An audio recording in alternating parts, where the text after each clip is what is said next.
starts in the soil. Hey guys, Mike D here, the Compost Kid. Today we're just going to talk about the 4 ingredients that you need to make a good compost pile. Coming on up. Okay, so when we talk about a compost pile, I like to mimic it like making a soup. So we get our recipe, we follow that recipe, and then we can tweak it and play around with it down the road. But we want to master that recipe first. So the 4 ingredients, the first one is we need air. There's got to be good airflow through your pile. If we don't have that, the microbes aren't going to be surviving and they're not going to be able to break that matter down. Number 2, we need water.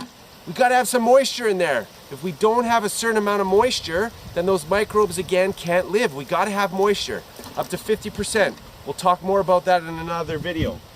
And then we go into the other ingredients. Usually people call them greens or browns. I want to call them nitrogen and carbon. So the nitrogen is going to be any of our green fleshy stuff, okay?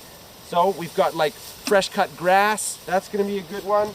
Any kind of other plant material that we just cut that's nice and juicy and fresh, and we get some of the water and material in there.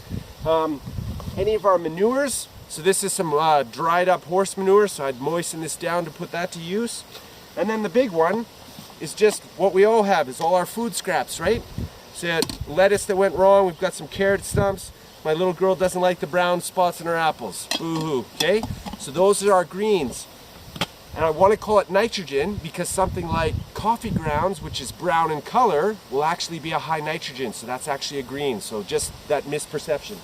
Then into our browns, or our carbon, this is when we're talking about our more dry, lingy, more tough stuff. So we've got like straw. Straw is going to be a good one. Shredded cardboard or newspaper, okay? I mean, strip this up so it breaks down a little quicker. That's going to be a good one. Wood chips, wood shavings, any kind of woody material, we can put that all to use as well. And that's going to help us get going. So once we get our 4 materials or 4 ingredients, then we can start our process of getting our ratios and everything else out. So we'll chat about that in another video. Thanks guys, and compost on. Yo, I'm recording things here.